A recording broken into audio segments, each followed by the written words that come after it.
Jacket जो हमारे एक स्टूडेंट ने हमको गिफ्ट की है। इस जैकेट बाहर मार्केट में नहीं मिलती है।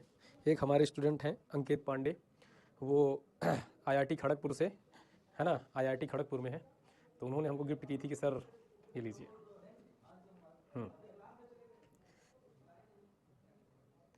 क्या बात है सर। हाँ हाँ, अब आईआईटी खड़गपुर समझ रहे हो आपने। देखो क्या होता है ना, जब कोई इंजीनियर बनना चाहता है तो उसमें कई रास्ते होते हैं। जैसे सबसे पहले बच्चे आईटीआई चुनते हैं। आईटीआई मतलब होता है श्रमिक। श्रमिक समझ रहे हो ना। हाँ, आईटीआई चुन लेते हैं श्रमिक। जैसे मान लो आईटीआई में फिटर से कर लिए तो डिब्बा उब्बा फिट किए ट्रेन में जाके, या कोई भी नट बोल्ट कसने का काम मिल गया। इलेक्ट्रीशियन से कर लिए तो तार और जोड़ने का काम मिल गया। तो ये हो गया आपका आईटीआई। फिर जो उससे अच्छे होते हैं वो पॉलिटेक्निक करते हैं, है ना। कुशल श्रमिक, वो थोड़ा कुशल श्रमिक होते हैं, पॉलिटेक्निक कर लेते हैं। जो उससे भी अच्छे होते हैं वो मतलब बीटेक वगैरह कर लेते हैं। तो बीटेक वगैरह करने के बाद क्या हो जाता है, कुशल श्रमिक डिग्री धारक।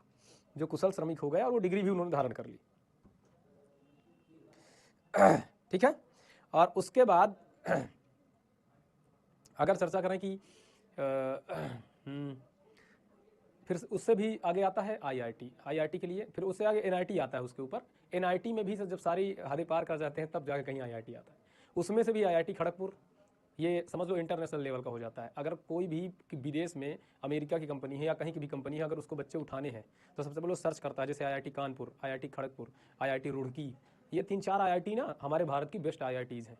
यहाँ सर्च करता है कि अच्छा 150 बच्चों का एडमिशन हुआ है, अच्छा डाटा में, तो ठीक है, इनको उनकी प्रोफाइल चेक करता है। फिर वो आके यहाँ पैकेज देता है कि भैया ये लो, कितना लोगे, 1 करोड़ लोगे, 1.5 करोड़ लोगे, चलो हमारे साथ। इस तरह आईआईटी बॉम्बे भी है, आईआईटी दिल्ली भी है। तो इस तरह से, है ना।